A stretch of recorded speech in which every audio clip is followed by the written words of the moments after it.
Welcome back. We are holding on Perek Yud Aleph, page Peches, 88 in the original text, and you can find it on the corresponding English text. Now I'm going to try to do something unusual today. We're going to really begin the class with we're going to move on with the text at this time. I say really because we always have this challenge. Try to keep a balance, to connect the previous class with the present, or introduce a bit orally the present class, its content, and so on before we would do the text. And it's always a struggle because there's a certain amount of time, and then in essence all the time should be invested in today's information and not in the previous class for a number of reasons. Namely, it's really a click away, wherever you're watching it, but on the original website you have all the previous classes lined up. So it's not really fair to take time of the present class to repeat of this which we have learned already, and especially it's such easy access to it yet. And we just sometimes feel we should at least recap sometimes the connecting point, but sometimes that itself takes a bit too much time. To be honest, you start noting in the previous chapter, and then the connecting point, and namely when you go orally into the present chapter, it takes quite some time. So we're still in that struggle. Yet, last week, we took the significant majority of the class, and we noted the connection of Perek Yud Aleph, how it comes a follow up of Perek Yud, Tes, and Ches. And we did mention the organization of the Alter Rebbe's work in general, in all his compilations. But in Tanya, the sequence, the precise order is extraordinary. We mentioned this. It took a bit of time to explain a bit of the Alter Rebbe's Tatus, and how sometimes you realize it thereafter, after learning it a few times, you realize what the Alter Rebbe has accomplished with the order. B'chlal Seder and Teda is also Teda. Order and Teda is also part of Teda.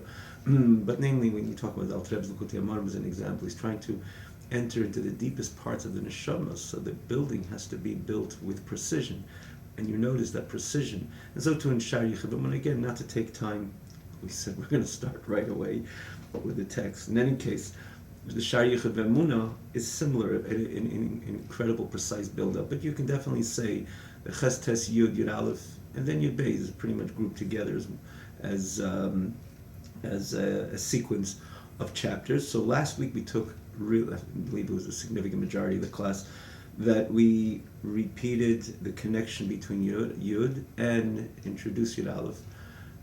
Repeated the information rather of Yud as it comes a follow-up of Ches and Tes, and we took and orally entered into Perek Yud Aleph, orally explaining what the message of Perek Yud Aleph is.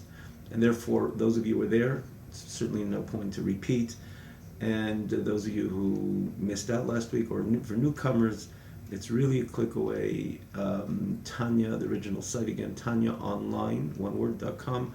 The advantage of all the sites have the text, but this has the original text. You have this text in a separate scroll bar, and so to all the previous classes, including Likutei Amarim, which we merited to conclude, all lined up, and it opens up in the same fashion with the text in a separate scroll bar, again, as such easy to follow. So the important points which the Alter Rebbe points out at Perek Yud Aleph was very articulately explained last week. Really, the class before this class, Perek Yud Aleph class 1, that is, and you can see the main message of the Alter Rebbe. So, in brief. See, I can't get over it though. But we just in brief, the 2 points, we're going to try to say this really in brief, and we did elaborate on this last week. And the 2 points, one, the Alter Rebbe is introducing the Asar Mamoris. In other words, introducing where does Asar Mamoris come into play within creation. We just said Asar Dvarim, and those Dvarim are not the same as Asar Mamoris. The Dvarim were the Chochmah Bina Das and the Midas, and the Asar Mamoris associated with Malchus, the last Sfira. Where does that come into play? And then, namely, the Alter Rebbe's message that just like the Chachmei Haim is called as Esesphiris, Oiris, not to say how much they are, but namely how much they're not, how they're colored, they're one with the illuminator, the Ma'ir, so too, even Mamoris, which brings the reality of creation home, if you will, meaning to say, it makes everything real and palpable and tangible. In other words, the Mamoris is what brings everything into actual creation, so they're apparently separate a little bit, and these are the Levushim, as we explained in the connection of Perik Dalid, in Likutei Amorim, the fourth chapter of Likutei Amorim, how this Mashava Dibur Ma'aseh, thought, speech, and action, in this case speech, Asar Ma'amoris, where there's Isius, really, which is really also connected to Mashava Dibur Ma'aseh is a Levush, it's separated from the Keichas of the Nefesh, and as such, apparently one would say, no, this is not really it. This is really not Kol B'Moir. This is already one with Illuminator. The idea that it's not. No, here the message is bringing creation to its ultimate reality. And what about the creation itself, which are created ultimately or come into actual being through the Mamoris? Are they also part of the Moir, the Illuminator? And as such, Batal B'Mitzias, essentially not. The answer is yes. This is the way Alter Rebbe actually begins the Pedic. Before he introduces the point of the significance of Ma'amoris over the Asar Dvarim, he right away says Gam Asar Ma'amoris. And let's move on. Meaning Gam Asar Ma'amoris Gam Kein Nikru B'Shem Ma'amoris Legabe Nivroim Bilvad. These Ma'amoris are also called Ma'amoris only vis-a-vis the Nivroim, in the face of the Nivroim, in the face of creation, but not that they truly exist or chas v'shalom to define Maimoris, define Hashem with Maimoris. He talked this and he talked that, as such this is who he is. No, it's not who he is at all. Just like we say the Midas is not who he is. If you remember, the Alter Rebbe even says there in Pedic Tes, he says that you can't even negate Chochmah or profound Chochmah from HaKadosh Baruch Hu. Hashem is so deep that you can't understand him. And the Lashon of the Alter Rebbe, it's mockery, literally, says the Lashon, Kol Hashem Yitzchak, because Hashem is so distant. It's so the concept of Chochmah is so negated when you within HaKadosh Baruch Hu, meaning to say, HaKadosh Baruch Hu is so transcendent from the whole phenomenon of Chochmah to even negate the depth of a matter in the face of HaKadosh Baruch Hu, means to say, or the depth of HaKadosh Baruch Hu rather, Hashem is so deep that you can't understand him, is practically incorrect. It's an incorrect statement, it's an incorrect statement because Hashem is beyond Chochmah, and you can't even negate the idea of Chochmah of HaKadosh Baruch Hu. And as such, Chas v'Shalom, B'chlal, to identify HaKadosh Baruch Hu with Chochmah, Bina, Das, and Midas, and so on. And as Alter Rebbe says, brings from Pasuk Eliyahu, Lan Hoga B'yim Naomi. The whole point of them is just to be manhig, to create and vivify and lead and guide, which is Chesed and Gvura. We mentioned also the context of Schar and Einish. How Hashem Lan Hoga, he guides and leads Almin with these Midas. But that's not who he is. That was the end of Perek Yud. V'la mi kolini Midas klal. Chas v'Shalom, to define HaKadosh Baruch Hu with Midas. Chochmah Bina Das. Hashem is beyond that, transcendent of that. And he says, Memories are also for the sake of Nivroim, but that's not who Hashem is at all. And we explained and gave a mashal then. Again, we shouldn't repeat it, certainly not at length. When the pupil perceives this teacher, which is an Amkon Gadol, a great Goin, a great Ilui, a prodigy in Torah, as an example, a scholar, an extremely great scholar in Torah. We gave the example Torah in the context of teaching and receiving, meaning to say learning, pupil, teacher. We stuck to this mashal as an example, but the teacher decides to become a teacher to this pupil, accepts upon himself this mandate to become a teacher. He wants to do it in the correct manner, so he can't just divulge everything he knows to the student. He has to start with a metaphor, a story, and so on. In the beginning, how is this teacher perceived in the eyes of the pupil? He's a storyteller, great storyteller, someone who walks into the room, he doesn't know who this individual is. What a great storyteller. What a great example giver. Metaphors and euphemisms. It's beautiful. It's so rich, and that in the end of the day, that's not who he is at all. For that matter, he's not a storyteller. He's a goyin. He's a teacher. He just lanhoga. In other words, because he decided to teach a student, and in order to teach a student, he has to condense and contract all his grand knowledge and put it into parables in order, mishalim or stories in order to get the message across. How long does it take? We mentioned that. Sometimes it would take 40 years the student to elevate himself to appreciate the das of the master, the knowledge of the master. Especially in the beginning, he's perceived in a way that is totally untrue, and in a way that it's no shaykhs to him. There's nothing. It doesn't relate to him at all. He's not a storyteller. He would never even express himself that way if he was learning for himself by himself. And in this case as well, certainly Hashem used asar mamoris, but it's just lan hoga beinom legabe anivroim. That chas v'shalom, it's not who Hashem is. Explains what is the point of the new mamoris, and then he goes on explaining what do we need the mamoris for. In other words, we had already this medrash which the Alter Rebbe brought basara dvorim, not the dvor, not mamoris, but dvorim, and these dvorim are the spheres, chochma bina das. And the midah is chesed gvuris verse. And Alter Rebbe explains how these dvarim are crucial for Hashem. In other words, they're crucial in the manner of Hashem creating His world. All His elements, even this chacham bina das, everything was created by design. There's the wisdom, bina, the understanding, the knowledge. Meaning to say, the depth within creation and all levels of creation. And then he goes on explaining, he dissects chesed. What's the connection of chesed to the first day and gvura to the second day? Because we know it says b'sheishes yom aseh shemayim, it says shemayim is aretz. It says in Zayir b'sheishes, with the 6 midas Hashem created shemayim aretz. Again, this is the previous chapter, not the previous class, but the previous chapter. One could clearly see, so the Alter Rebbe shows you a clear, direct, intrinsic connection between the midas and creation. All of a sudden you say, no, that's not enough. We need the asar mamoris associated with malchus. Malchus is peh, like it says in Pasuk Eliyahu. We noted it when we explained then, namely last week when we explained the asar mamoris. And so where does asar mamoris? What do you need asar mamoris for? So the Alter Rebbe says, explains that you do need asar mamoris because mipsori echselukah, like you see within man, that in order for man to execute his chesed, he needs to use his machshava, dibur ma'is, his thought, speech, and action. In other words, where the oisius, where letters, structure, the letters are formulated, starting from machshava, and so on in dibur, in speech, in order for you to realize this which is you're passionate about. If it's chesed, if it's kindness, you must put the cap of dibur, you must use speech, machshava, structured thoughts, speech, in order to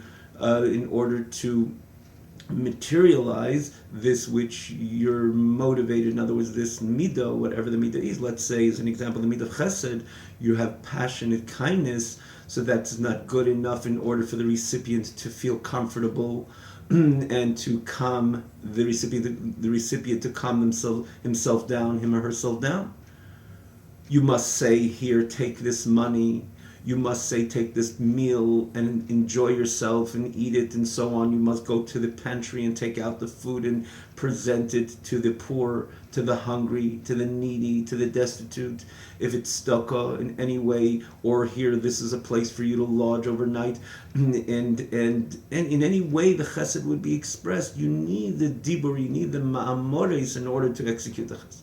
So what do you need the chesed? That's not a question. Obviously, the chesed is the motor. You're driven with kindness, and that's really the motor of any kindness you ultimately execute. But you need the mamoris, because if you couldn't say, take the bread, take the piece of bread and enjoy, or take this meal and enjoy, or hand it over, maisa, to the poor, as an example, talking in the context of chesed, to the needy, it wouldn't make any difference at all to them. Yeah, sometimes you identify someone's identification with your pain as an example. But when it comes to Rachmanis, you can identify somebody and somewhat comfort yourself one way or another that someone is feeling for me and somebody is compassionate of my situation and so on. Yeah, but that doesn't really make the difference. That doesn't pay the bills. That doesn't soothe the hunger. That doesn't quench thirst. So the chesed is really the motor behind it. When we talk about midah chesed, but you need the mamoris, and here the Alter Rebbe goes on, and that's the way lahavdil by Kodesh Baruch Hu. That's the way basar mamoris nivra elam, the nivra ha'elam, the world becoming a actual creation. certainly needs the chesed, the gvur, the chokhmah, bina, das, das, sorah, dvar. But what makes it nivra is the mamoris. What makes it a creation, again, on all levels, but Alter Rebbe even says, betachtein, for example, this very world. Hashem, vayomer elikim here, vayomer elikim, there should be this creation and that creation. And as he explains, which is in the neshama of the person when he comes, when it needs to come to a state of manifestation in action, the first thing, it has to enter into a structured thought process. For example, someone has the attribute of kindness or compassion within his neshama, within his soul. And here, Alter Rebbe is not necessarily talking about the nefesh shalikis. It's interesting, Alter Rebbe doesn't say nefesh, neshama. Okay, so in the end of the day, even tzedakah is definitely a neshamadika character, a default neshamadika character. So the Alter Rebbe, so this mid of chesed and rachamim, which is in the neshama, maybe perhaps that's why the Alter Rebbe uses neshama. Ef shalav these galas b'peil mamish cannot come to a state of revelation, manifestation in actuality. Only through the person thinks with his knowledge, with his mind, and establishes a structured thought, hirhur, of the action, of the charity, and the chesed and the kindness, hatzdaka v'chesed, the charity and the kindness, la'seisa b'peil mamish, to actually do it. Which means it has to enter into a structured thought pattern in order to execute this kindness in reality, in actuality. Because you can't do without thinking, without a structured thought procedure. So, okay, I see the machshava, I see the maisa, that is essential, that is significant, in order that the recipient should benefit. But where does dibur come in? Speech, namely, even though we speak about Kodesh Baruch Hu, the machshava, dibur, maisa is all part of the mamoris, as it says by Kodesh Baruch Hu, the Eibishter's diburi, choshev, maisa. Machshava is also, there's isis similar to maisa. Really, the Asar mamoris includes machshava, dibur, and maisa, even though it says a number of places, mamay merechad yochel baris, that's more similar to machshava, as the lashon in Pirkei Avos is the may merechad yochel baris is not only just a havamina, just initial thought, but there's something of the may merechad similar to thought, which you can think in a minute what it needs you to take an hour, 2 or 3 to verbalize, to explain, to utter in words. And that's the maimer echod, not to go into it now, but still a maimer, it's a structured thought process which eventually leads to the sort of ma'amoris. So thought, yes, speech, action, yes, we see the essentiality of both in order to execute my kindness, the kind attribute. In other words, this attribute of kindness, which is aroused in order to execute it. I understand, I need structured machshava, a thought pattern, and then the maisa, the action, which obviously the action is the main component which leads to the comfort of the recipient. But where does dibur come in? And namely, when you say mamoris, even though it includes machshava, dibur, and maisa, but isn't mamoris primarily dibur? I could do it without talking. Think about it, yeah, and then go ahead and do it. And something it says, less talk and more do. So what do we need the dibur? And again, from all three, mamoris expresses more the maimer, the dibur. So the Alter Rebbe says, so the truth of the matter is, dibur, talk, is also something extremely crucial and essential in the process of executing a kind gesture, which is, for example, someone commands somebody to do something. For example, a king is but then there is the attribute of kindness invests in the letters and words of speech. He says, in the letters of speech. And so to these the thought, the letters of the machshava invest also in the letters of speech. Now, this is naturally and clearly the Alter Rebbe is saying amelech, which means a king which is aroused with a passion, with an attribute, with his attribute of kindness, and he's motivated to do kindness. By a king, usually there's a chain of command. He himself doesn't execute the kindness. He dictates, please do that for society, for my country, or for this city, for this town, for this municipality. He dictates. They're in the essentiality of talking in order to implement the Maisa, because if the king would not talk, because he's not the one who usually brings it to Maisa, to action, again, because he's the Melech, it would never be materialized. So when it comes to a Melech, we see the significance of Dibur as such. Basar ma'amoris nivra ha'elam. But the question is, what about a regular person? A regular person, we're the ones who actually do the Maisa. So Machshava, we understand we need, again, a structured thought pattern in order to be able, the Maisa should be a proper Maisa to the maximum benefit of the recipient. To think about it, that meal I'm going to give him, or this amount of money I'm going to give this recipient in order for them to enjoy, to quench their thirst, to soothe their hunger, or to get a good night's sleep, and so on. There has to be a structured thought process, granted. Action is the action which brings it to realization. But Dibur, when it comes to an individual which does the Maisa, not a Melech, someone of hierarchy, why is Dibur so important? And as such, the Asar Mamoris, the similarity to Asar Mamoris, it says in this bracket, we know that, for that matter, it's part of the mitzvah of tzedakah. Mitzvah tzedakah, it says clearly in Halacha that it's not enough to do the mitzvah tzedakah robotically. Yeah, the other party, the recipient, is going to be satisfied with the meal or with that amount of money, granted, but it's important you identify with the recipient. And when you identify a recipient, you have a heart full of chesed and racham, of kindness and compassion. You talk to the recipient words of chesed. You express that kindness, that compassion you have in your heart. That itself is an integral part of the mitzvah tzedakah. And as we can understand and appreciate at the most elemental level, that this really, really lifts up the recipient. So on the onset, obviously, he or she is hungry, and they want to eat something. And especially when they're very hungry, and especially when they're very much in need, and you give it to them, if it's the charity or if it's the meal and so on, that's obviously something the body is calling. But psychologically, the fact that they are in need is something which they're tremendously painful about.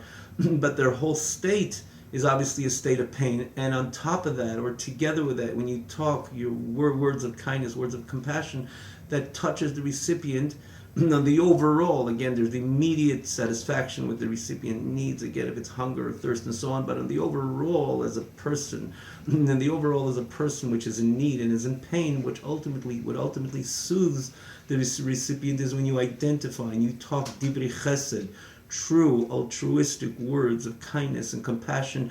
That does tremendously for the recipient, perhaps even more than the meal. And again, the meal is technical because the body is calling for the meal, but the whole psychological state of the recipient, to the contrary, is soothed from a certain perspective and point of view.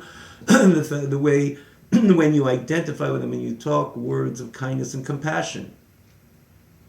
And therefore, Dibur is not just something external. And when you're talking about the execution of tzedakah or chesed, it's something which is extremely important. Again, it's an integral part of the mitzvah itself. And as such, part of the actualizing your chesed, your midah, your passion of kindness or compassion. Kach, and now we understand it by the way it is by a human being. Kach al derech mashal, so too when it comes to midas of Shel HaKadosh Baruch Hu.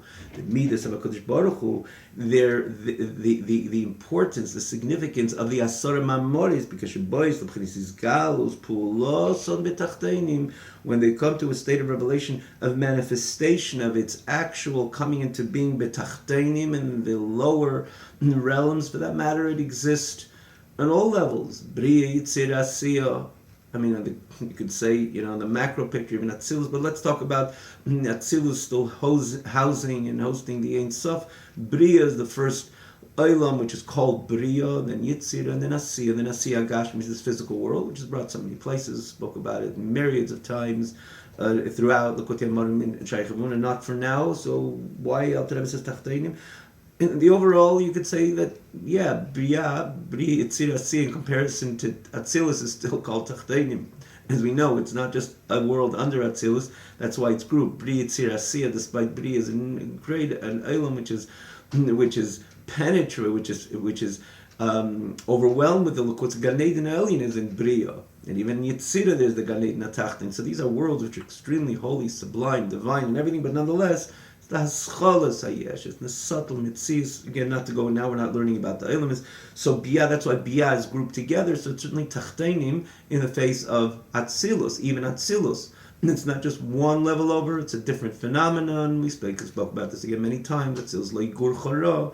That's one way of saying, but also Alter Rebbe speaking about the Tachtein in this physical world, because we say Asar Mamorish Nivraho Eilam, and the simple pshat, it's this world, and also the tangibility we see in Eilam Hazeh more than the Eilam Esaliyanim. This is an Eilam Agashmi. Perhaps that's why the Alter Rebbe uses Tachteinim, because he's talking about the Hizgalas Pe'ulason.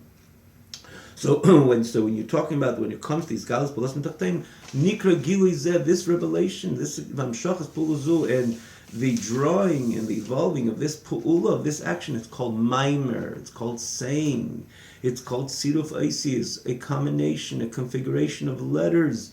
Shei efsher shetiyashum pu'ula nimshachas mideis avagdeishes belid sirufim and ikroim mishem aisius. Because it's not possible there should be any action evolving from Hashem's holy midos without the combination, the configuration of Isis. They're called Isis. These are the 22 Isis of the Aleph Beis, which Hashem used in order to create the world. These are the Asara Ma'amorais. Now, just to point out, what does it mean, Efsher? It can't. Is there anything Hashem can't do? What's the terminology efsher? So it's not a question, because Hashem doesn't need his midas to create, doesn't need his chacham to create. He's infinite. He can do whatever he wants. But in the pattern that Hashem established, that there's going to be a seder ishtalshlus, an evolvement of a chain, meaning to say that literally trend, an order of ishtalshlus, which literally means the chain. In other words, the order of evolution, from the higher level to the lower, to the lower, to the lower, to the lower, and ultimately created with midah chachma, chachabad, and midas dasar dvarim, then that order which is set up, and again, that's why we're created in that way. It's not like mipsariach zalakah, that we see the matter in ourselves and say, well, probably it's by the Eibush. So the opposite is so true. When we see that we, as a created being of HaKadosh Baruch Hu, a creation of HaKadosh Baruch Hu, are in this manner, we ask ourselves, how are we created, and how and why are we created in this pattern? And the answer is because nishtal shul mehen, famous expression. I'll tell you in the 3rd chapter, Nadav Shayach B'Munah of Likutei Amarim. You can see it as a click away. In the beginning of Likutei Amarim, of Perek Gimel, nishtal shul mehen. We evolved from the way matters are on high. On high, which Hashem established that it's going to be like that. Though we still say, just to note again, we say mitzari echzelaka, even though we are a production of that alaka, and therefore we see it exactly in the same fashion. But it's just the reason why we start later, because this is something more familiar to us. But we think for a moment, a bit deeper, we realize to the contrary, the reason why we see it by ourselves is because of the way it is on high. So back to the term efsher is because Hashem established that on high should evolve or should manifest in this precise manner. So the way Hashem established it, obviously he could have done whatever he wanted. It didn't need the whole Seder Shtalshus in order to create. And as it says in a number of places, and so understandably so, he's Hashem, he's God. But this which he is, the way he established, say the Seder Shtalshus, this order of evolution, from that perspective and point of view, it cannot be the way it is, as we can appreciate by man, that I cannot execute a passion of kindness, an aroused attribute of kindness, which I'm passionate about, without mimer, without saying, without talking. machshava, the dibur, the maisa. And this is why the Alter Rebbe uses Lashon Yefsher. So there you need the Isis, and he gives an example, in order to create light from the attribute of Chesed, as we explained last week.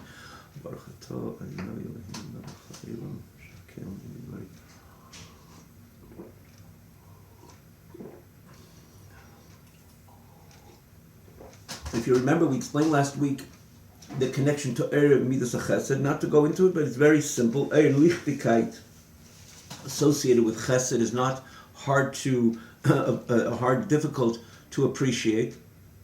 We explained a bit last week the connection of Eir and Chesed. So when that Kodesh Baruch Hu, for the creation of Eir, from the midah of Chesed, nimshach mena hamshacha pa'uluzu v'kech livre life v'livre beis ha'Eir.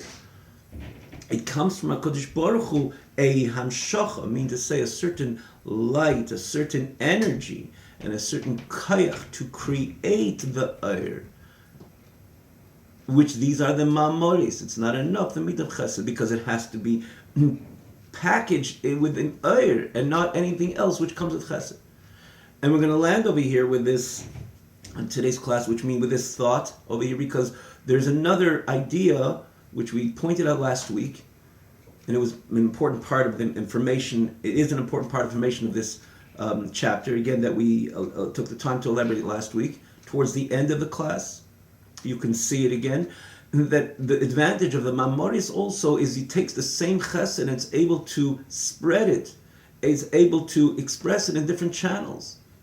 Someone is in need, for example, for help with his mortgage. Someone is in need of a good meal. Someone is in need for a good rest. So these are three actions or three ideas all coming from chesed. It's all coming from kindness. So the kindness wouldn't have words. First of all, like we said before, that in the end of the day, there's nothing to make it real if you don't put it into words. The machshava dibur ma'aseh, into these levushim, into thought, speech, and action. But beyond that, when you have mamoris, you're able to spread that motivation, that passion of chesed, into different avenues, into different channels. Take this money, have this meal, enjoy this lodging, and so on and so forth. And so too, the Alter Rebbe says, yeah, it's Hashem's chesed, but we know mayim comes from chesed. Eir, water comes from chesed. Lichtigkeit, eir, comes from chesed. But, so where the difference? How, if it's chesed, if it's one chesed, how does it come into eir, and how does it come into mayim, or other expressions of chesed of HaKadosh Baruch Hu? Which we hope when we ask Hashem that it should only to be a lot of channels of chesed coming towards the world, Am Yisrael, the entire world, and everybody individual.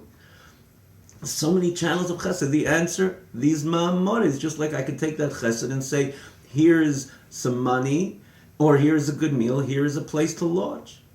And this is what the Alter Rebbe says it over here. You have the koyach lifil b'liver beis ha'oir. And then you have, for example, mayim. And that is the ma'amoris, which these are the isis, which place a cap on the motivation, on the attribute of chesed and the arousal of chesed. So besides that, the fact that it's able to be realized and actualized and actually executed, the fact that it's mamoris and these isis have different combinations, different configurations, so it could express itself in so many different ways. So the amshachas of kechayizu is called a maimer. Va'oisis yihi eir. And the letters of yihi eir. And Alter Rebbe is going to say, for example, maim is another expression of chesed, but yet another cap. It's not yihi eir, it's about mayim. So to do with the mem, the yud, and the mem, and so on, like he explains in other places, and he's going to explain in Perek Yud Beis, or the beginning of the Sharich Memuna, Perek Aleph. And these words, the letters in Lashon HaKodesh are intrinsic with the creation which it actually creates. You can again see it, the first chapter, first classes in the first chapter of the Sharich Memuna. And as such, the importance, the significance of Maimoris even over the Midas. The Asar Maimoris over the Asar Dvarim. And the ultimate message, as the Alter Rebbe begins, in the end of the day, we should know that even Maimoris bring things to its state of to the state of tangibility and actuality and so on. And then the Nivroim, which are created through the Maimoris, not to think for a moment, yeah, now they're a real Metzias. Hashem is in control, but it's a real Metzias. No, the Alter Rebbe leans back to this, which he began in the Perek Yud, that the Chachmim is called this Oidim, Spheres, the Midas, the Chacham Bin Adas, and the Midas Oides, to say not so much that they are an expression, in other words, pointing out their mitzias as an Oir, but namely to tell us how they're bottled in the Moir. Again, you can see the beginning of the chapter 10. Namely, the message of the Chachmim is to demonstrate how they're really one with the Moir, the illuminator. This, by extension, exists with the Mamores and all the Nivroim. In the end of the day, Hashem, U'elikim, everything is part of the illuminator, even as they exist. Have a wonderful night.